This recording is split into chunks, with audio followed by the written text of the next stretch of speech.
Hello, everyone, and welcome back to the Ask Pastor John podcast. On Monday, we talked about the radiance of eternity and our joy there. Great hope, great picture, a great beauty of God's glory shining through all of the material realm, everything being clear, everything radiating glory. But today we are back sharply, taking a turn back to reality, this fallen reality that we know so well right now, as we read Psalm 94 together. It's a psalm we read together tomorrow, a psalm all about pain, provoking this question from a listener named Matthew. Dear Pastor John, hello, and thank you for the APJ podcast. I listen every week to both you and Tony, and am truly grateful for your work and faithfulness. Thank you. My question comes from Psalm 94, particularly from this verse, Blessed is the man whom you discipline, O Lord, verse 12. This psalm speaks about the godly enduring persecution from the wicked, as we see in verses 1-7 and 16-23, as well as enduring days of trouble, that's what verse 13 says, and the heavy cares of heart, that's verse 19.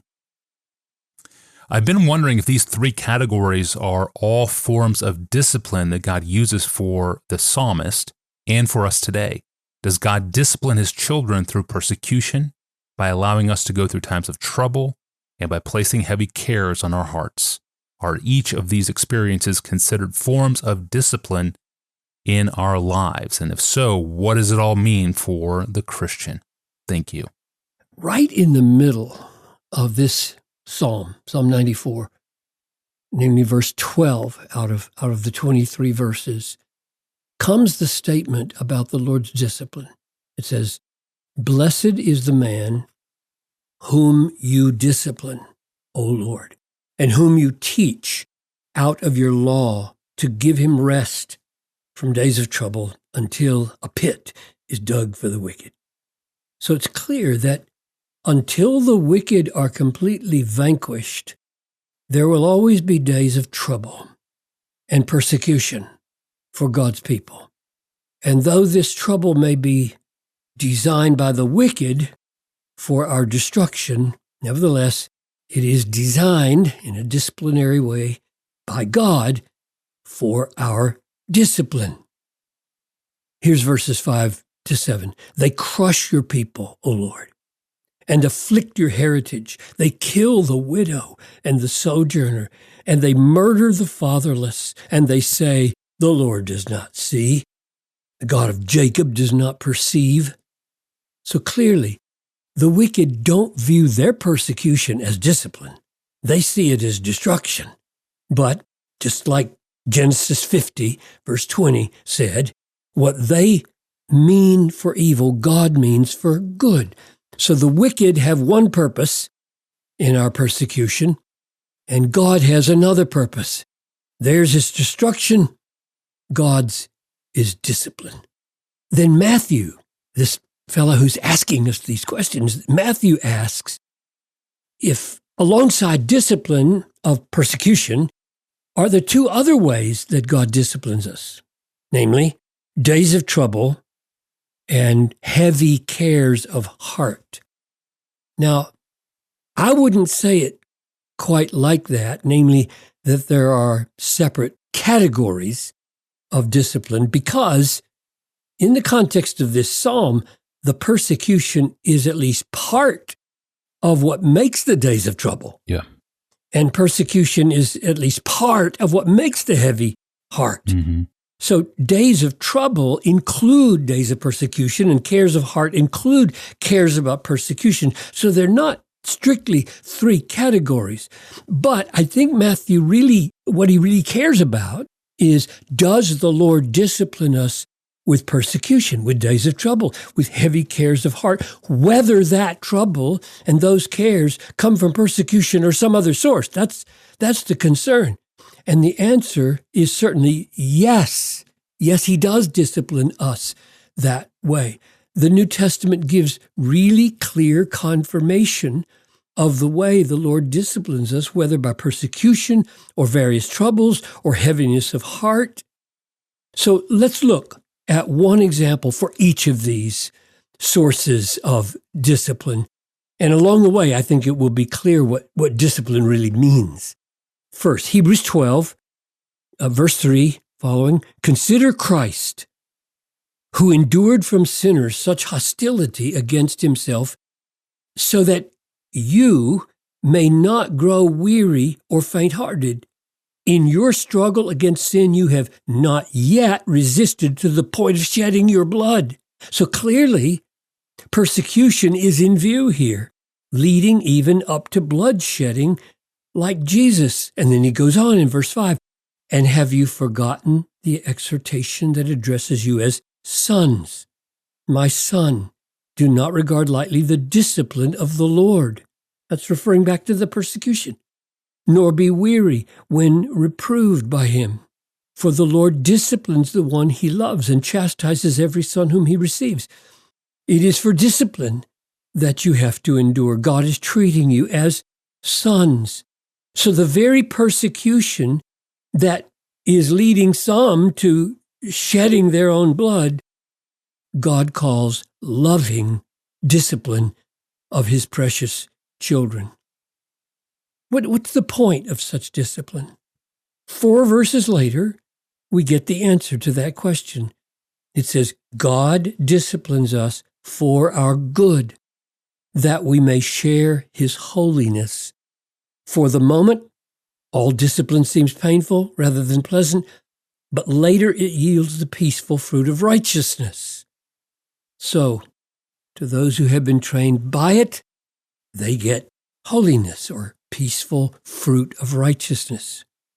So this text teaches that God sees to it that trouble comes into the life of his precious children, even to the point of shedding his own blood, and the aim of God's providence in bringing that trouble is that we might share his holiness, the peaceful fruit of righteousness. Mature Christians all over the world bear witness to the fact that the deepest lessons of faith and holiness and peace have come mostly through hard days, not easy days.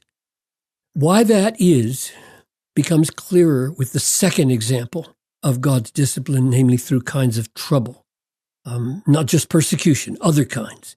Here's James 1, verses 2 and 3. Count it all joy, my brothers, when you meet trials of various kinds, for you know that the testing of your faith produces steadfastness.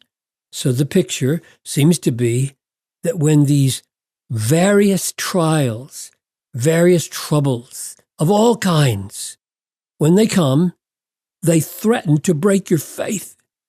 But God's purpose is not the breaking of your faith, but the strengthening of your faith. Evidently, James and the early Christians were just as aware in those days that when you put a muscle under stress, like in weightlifting, the stress hurts. It even breaks down muscle. But in fact, in the process, makes the muscle rebuild stronger.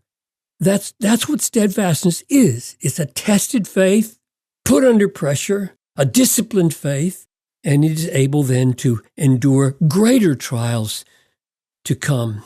So connecting back with the aim of holiness, in chapter 12 of Hebrews, the point seems to be that stronger faith protects you from temptation and thus advances your holiness. So they have the same aim ultimately.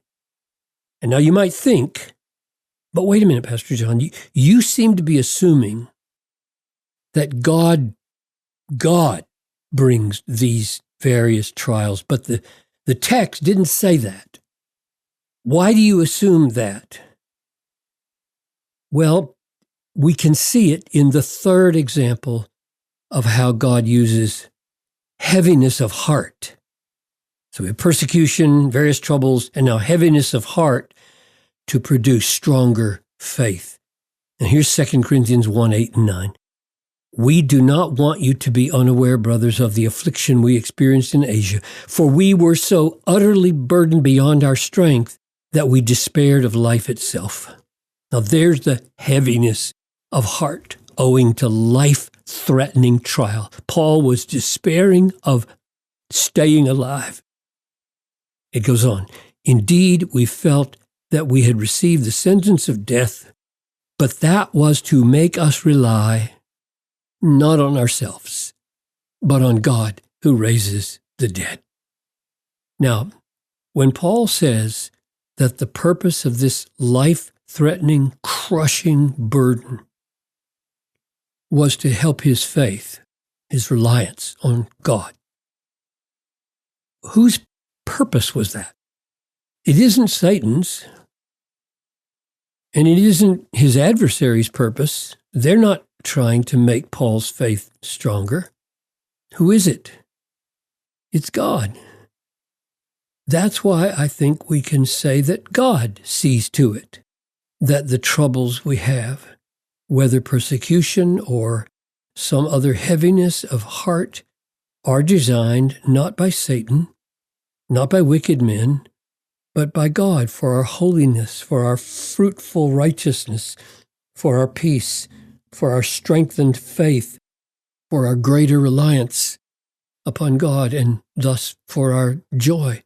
So, Matthew, even if persecution and troubles and heaviness of heart are not distinct categories of divine discipline in Psalm 94, you are right to think that they are indeed aspects of God's merciful, fatherly, loving discipline for our good. For our good. Yeah. When life feels like it's coming at you from all these three angles, persecution, trials, crushing burdens that make you question everything, well, God's actually using it to shape us like a master craftsman, carefully shaping us towards holiness, stronger faith, a deeper peace, drawing us towards himself. Thank you, Pastor John, for those reflections on this text. Well, the Apostle Paul tells us that no one ever hated his own body. No one. Really? How out of touch is that statement? People hate their bodies every single day. Next up, we look at self-hate to see that Paul was well aware of it. He knew about it in his age. And he wants us to see that even in the most desperate acts, they reveal a longing for happiness and healing only finally possible in Christ. That's up next time. Thank you, Matthew, for the question today. I'm Tony Reinke. We'll see you on Monday.